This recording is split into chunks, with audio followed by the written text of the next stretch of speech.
Was a girl running in our group. She had a high-speed motor in a 40 Ford coupe. She had a racing cam and a supercharged. Look out, buddy, hot rod and large. She's a hot rod. She's a hot rod. First thing we got to talk about is union. And I'm not going to go through my speech again where you know I'm not pro or anti-union. I'm either. But in Mexico, this is how my week started. Right off the bat, I get a thing on the internet, or I get it through my news service, car news service. More than 6,000 General Motors workers in Mexico will elect a new union this week. As an upstart group by international activists aims to beat one of Mexico's biggest labor unions that held the contract for 25 years, Eric. The vote is the first one under a labor reform that underpins a new trade deal with Canada and the United States and aims to help improve pay by breaking the grip of unions that critics say signed deals with companies behind the workers' backs. Wow. Hello, yes, Eric. There's something rotten in Silao. Hey, look at you. Did I say it right? You got it. All right, the GM vote set for Tuesday and Wednesday at the pickup truck plant in the central city of Silao. Did it again, comes after workers in August dissolved their contract with the Confederation of Mexican Workers. The vote was monitored by U.S. officials who threatened to impose tariffs on GM exports under the United States-Mexico-Canada Agreement trade deal if the automaker did not protect workers' rights. This is a big deal in Canada, or in Mexico. Canada's got a union, but I don't know how strong that one is. Mm-hmm. Well, then later in the week, here comes the headline, GM Mexico workers elect independent union by a wide margin. In other words, the workers have had enough. An independent labor union supported by international activists has won a vote to represent workers at General Motors pickup plant in the central Mexican city of Silao. Mexico's Federal Labor Center said this on Thursday. This was in the end of the week. The union, it's SINTTIA, Cintia, I don't know if it's an acronym or not, beat three rivals by a wide margin, including Mexico's biggest labor organization that held the contract for 25 years. The vote by several thousand workers was required under a Mexican labor reform underpinning a trade agreement with the U.S. and Canada and was closely watched by the U.S. government, some members of Congress, and the UAW. CTM, that must be the new guys. Anyway, CTM had held the Silao contract since the plant opened in 1995 and is aligned with the International Institutional Revolutionary Party, IRP, that ruled Mexico for decades, and it did. Every time I went down there, I see their writings and their banners and PRI or whatever they're called, PRI.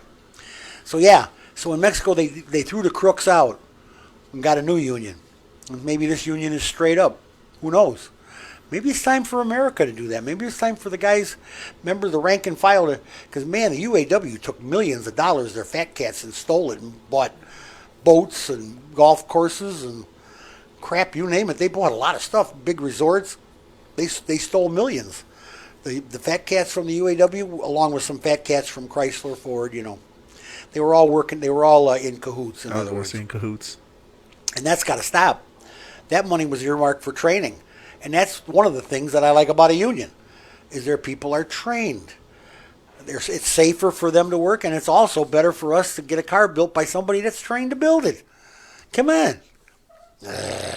Remember I told you last week Carvana got suspended in Raleigh, North Carolina for not coming up with titles on their cars. Well, the 180-day suspension on Carvana's operations in Raleigh, North Carolina expired last Saturday, leaving the online used retail giant free to continue selling in the area in Raleigh, North Carolina. Now, they're looking at the other places they're at.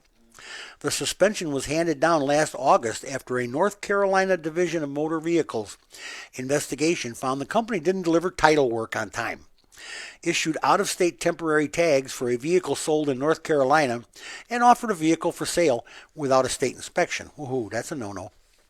The division began investigating Carvana's Raleigh location in November last year after a consumer raised a complaint about not being able to obtain a vehicle registration and license plates because he didn't have the necessary go get them. He didn't have the paperwork to get his stuff. One of my pet peeves, and it is a pet peeve, and I got to tell you right now, is the right to repair.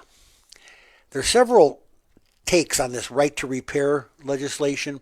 It started off on the East Coast, but now we have a guy in Illinois putting forth a bill. U.S.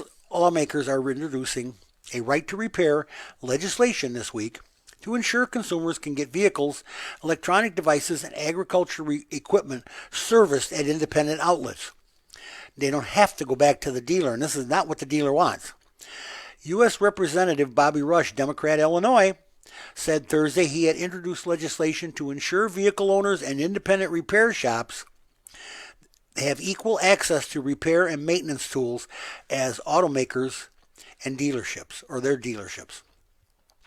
U.S. Representatives Montere Jones, Democrat, New York, and Victoria Spartz, Republican, Indiana, introduced separate legislation Wednesday dubbed the Freedom to Repair Act to reform copyright law to make it easier for consumers to get repairs. I got to tell you, now this is the group that I watch. Public Knowledge Policy Council, or she's a counsel, Kathleen Burke.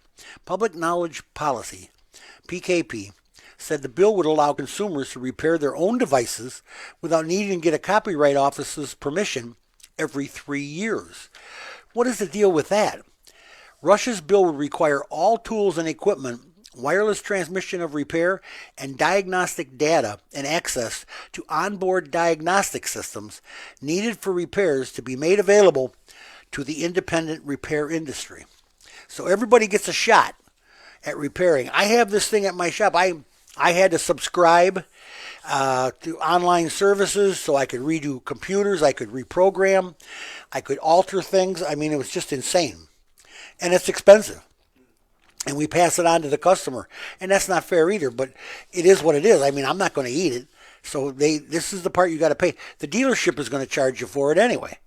Matter of fact, if I'm getting $200 for a program, they're getting $4. So, I mean, at least you're saving a little money. You're doing it locally. You can do it on any day of the week, and you don't have to. You're not at the whim of the dealership that takes days and days and days to get your car in and get it looked at. All right, Eric, time to put on the Swami hat. We're going to look into 2022. I've got several reports here that, you know what?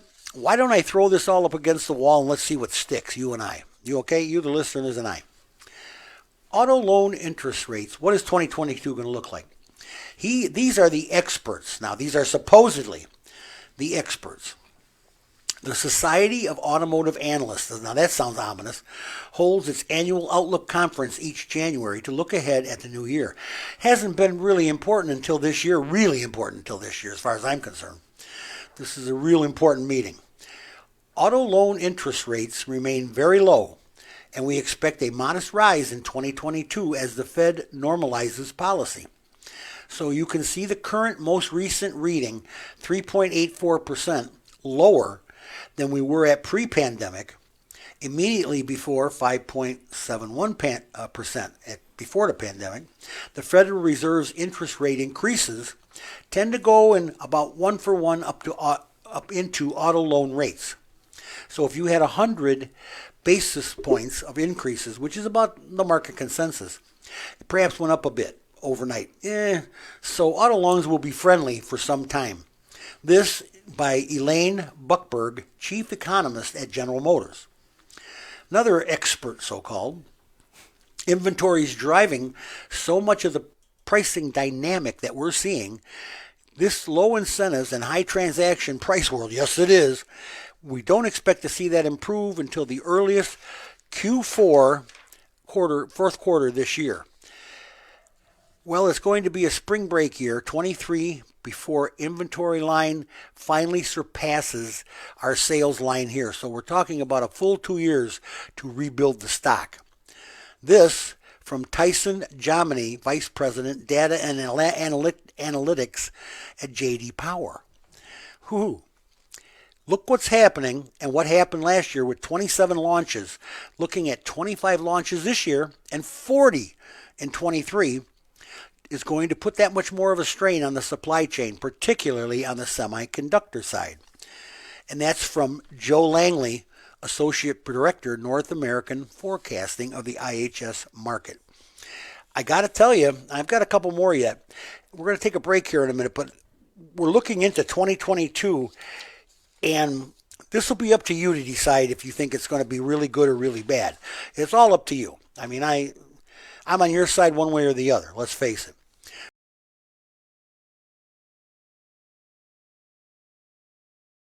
I got one more. I have one more. Battery electronics are bringing in a totally new supply chain to the market. No. And we've seen a lot of announcements about cell capacity. Yes, we have. The bigger question is whether or not raw material supply is going to be able to keep up. Here we go. In general, we expect there to be enough material on the market to be able to keep up. But you're going to see some price spikes here and there, some constraints here and there over the next 1 to 3 years. That is Kevin Riddle, Senior Manager, Powertrain Forecast, LMC Automotive. Another supposed expert. I think that's a total crock. I think we've got plenty of, there's all kinds of stuff out there. And to build the batteries, the necessary rare earth metals they're finding them more and more everywhere and everywhere. Hell, if they just dig out that lake in California, Eric, they're going to have enough lithium for, my God, for ages. Inventory shortage woes. This is everything we're talking about. And guess who's hardest hit? You and I, the guys in our radio listening area, the Midwest. The vehicle shortage has affected dealerships throughout the U.S. greatly, but a study released by analytics from Growth from Knowledge found that Midwest customers are willing to wait the longest to get the vehicle they want. I don't blame them. This is cool. Over 17,000 consumers who were aware of the chip shortage were surveyed, and 33% said they would change their purchasing plan because of the shortage. Almost half of those said they would wait until their exact model arrived. Of the people willing to wait, those from the Midwest were most likely to wait more than 12 months, with 43% saying they would do so. Northeast consumers were the least likely to wait that long, with only 30% willing to do so. Julie Kanar, GFK's Senior Vice President of Mobility Consulting, said the difference is most likely due to the high number of auto workers living in the Midwest, because they get to build the car that they're going to have. Jason Olson Savage, Olson Savage, a division manager for Midwest dealership group Fox Motors, said the vehicle shortage has forced his branch to come up with new ways to sell cars, especially because there aren't enough to fill lots. No. So you got to think of something different, right? Well, while there are different pools of customers willing to change their purchasing plans, he deals with many who will not compromise and will wait for the exact car they want. He said his consumers will typically wait the longest periods for newer models of the Ford Bronco and the Ford Bronco Sport and any electric vehicle. Fox Motors is ranked 75 on the Automotive News most recent list of top 150 dealers based in the U.S. with retail sales of more than 12,000. Those with the lowest household income are also willing to wait the longest, while those of making over 150,000, only 29% said they would wait over 12 months. So we're the ones suffering, guys. Us Midwesterners are the ones that are going to get and they say, well, it's okay because we have a lot of auto workers here. They don't think they need the car right away. We got to keep fixing these, and we got to get parts for them, and the parts are not there either. All right. The U.S. has decided to supercharge a chip output, or the chip output, to counter China.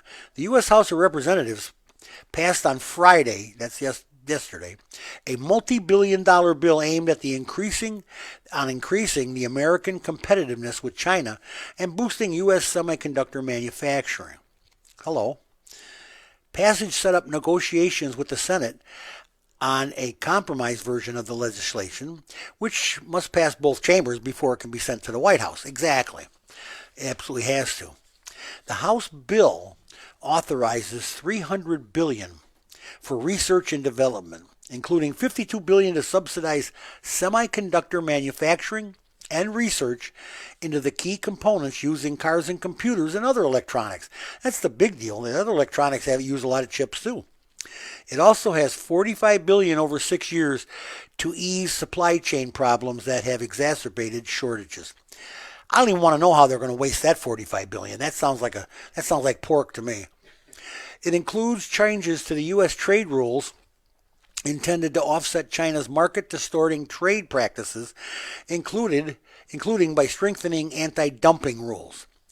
The bill would authorize $8 billion in U.S. contributions to the Green Climate Fund, established by the Paris Agreement to combat climate change to help developing countries cope. Now there's pork for you.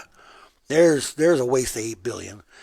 It was about making America self-sufficient when it comes to the supply chain. Well, so that we're not depending on other countries. Well, guess what? That was one congressman or senator was quoted as saying. And you know what? Yes, we want to develop this. We want to. Anybody that's familiar with the bills that go through the Congress, they know what they're targeted at is always the last thing that they're funding. And I want to see this chip thing go. Ford and GM are building their own plants. Sure, they're going to get some government money to help with them. That God bless them, they should. We need to build our own chips. We need to make everything ourselves here. We got to quit this. We got to just quit going overseas. Build them here. Build them here. High-tech jobs, low-tech jobs, whatever. Blue collar, white collar, all the jobs that'll be created are immense. And if we build everything here, guess what? There's no shortages. We don't have shortages unless, of course, somebody drops an A-bomb on a plant. You know, that might cause a shortage. But other than that, they have to worry about us. They might be buying their chips from us like they were buying our oil for a while. So you know what? Guess what? America could do it. America can do anything we want. I mean, what the heck? We started this whole car thing with Henry.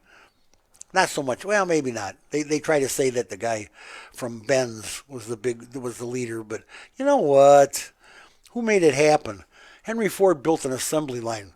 He's the one that made the car world happen, Eric. That's why you can go buy a car today. The true pioneer?